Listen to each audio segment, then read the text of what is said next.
ಇನ್ನು ಪರಪ್ಪನಾಗ್ರಹಾರ ಜೈಲಿನ ಮೇಲೆ ಸಿಸಿಬಿ ಅಧಿಕಾರಿಗಳು ದಾಳಿ ನಡೆಸಿದಂತಹ ಸಂದರ್ಭದಲ್ಲಿ ವಿಐಪಿ ಖೈದಿಗಳಿರುವಂತಹ ಬ್ಯಾರಕ್ಗಳ ಪರಿಶೀಲನೆಯನ್ನ ಮಾಡಿದ್ದಾರೆ. ಈ ಸಂದರ್ಭದಲ್ಲಿ ದರ್ಶನ್, ಪವಿತ್ರ ಗೌಡ, ಪ್ರಜ್ವಲ್ ಇವರೆಲ್ಲ ಇರುವಂತಹ ಬ್ಯಾರಕ್ ಅನ್ನ ಕೂಡ ಶೋಧ ಮಾಡಿದ್ದಾರೆ. ಪ್ರಜ್ವಲ್ ರೇವಣ್ಣ ಬಳಿ ಆಂಡ್ರಾಯ್ಡ್ ಮೊಬೈಲ್ ಪತ್ತೆಯಾಗಿದೆ. ಒಂದು ಪೆನ್ ಡ್ರೈವ್ ಮತ್ತು ನೋಟ್ಬುಕ್ ಕೂಡ ಇತ್ತಂತೆ. ಪರಪ್ಪನಾಗ್ರಹಾರ ಪೊಲೀಸ್ ಠಾಣೆಯಲ್ಲಿ ಈಗ ಇದರ ಬಗ್ಗೆ ಎಫ್ಐಆರ್ ದಾಖಲಾಗಿದೆ.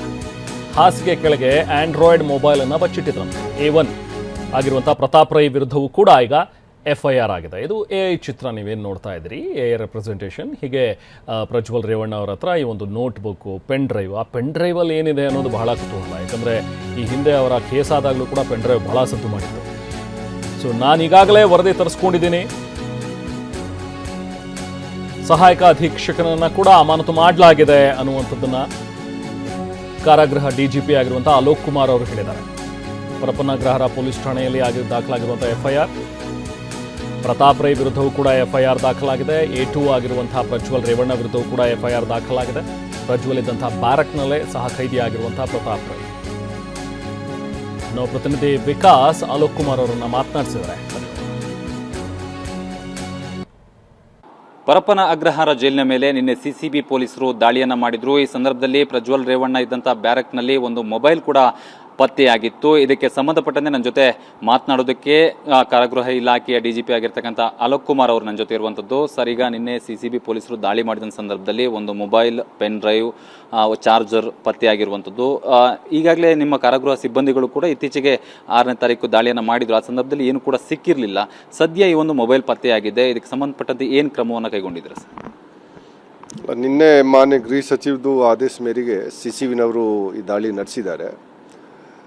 ಆನಂತರ ಅವರು ಎಲ್ಲ ಕಡೆ ಸರ್ಚ್ ಮಾಡಿದರೆ, ಆದರೆ ಇದು ಪ್ರಜ್ವಲ್ ರೇವಣ್ಣ ಬ್ಯಾರಕ್ನಲ್ಲಿ ಒಂದು ಅದೇ ಏನು ಹೇಳಿದ್ದೀರಾ, ಈ ಮೊಬೈಲ್ ಮತ್ತು ಬೇರೆ ಬೇರೆ ಅದು ಸಾಮಾನುಗಳು ಸಿಕ್ಕಿದೆ.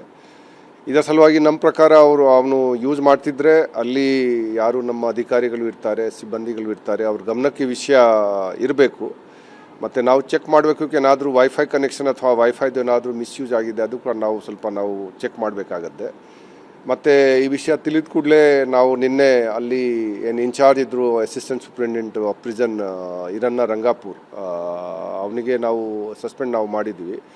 ಮತ್ತು ಈಗ ಅಲ್ಲಿ ಅನ್ಸು ಕುಮಾರ್ ಅವರಿಗೆ ಕೂಡ ನಾವು ಈ ಸೋ ಕಾಸ್ ನೋಟಿಸ್ ನಾವು ಇಶ್ಯೂ ಮಾಡಿದ್ವಿ. ಯಾಕೆಂದರೆ ಇದರ ಬಗ್ಗೆ ನಾವು ಬಹಳ ಸರ್ತಿ VIP ಖೈದಿಗಳ ಬಗ್ಗೆ ಎಚ್ಚರಿಕೆಯಲ್ಲರಿಗೆ ನಾನು ನಮ್ಮ ಮೀಟಿಂಗ್ಸ್ನಲ್ಲಿ ಮತ್ತು ಅಲ್ಲಿ ಭೇಟಿ ಮಾಡುವಾಗ ನಾನು ಕೊಟ್ಟಿದ್ದೇನೆ. ಮತ್ತು ಅವರು ನಿನ್ನೆ ಪ್ರಜ್ವಲ್ ರೇವಣ್ಣ ಖೈದಿದು ವಸ್ತ್ರ ಕೂಡ ಅವನು ಹಾಕಿರಲಿಲ್ಲ.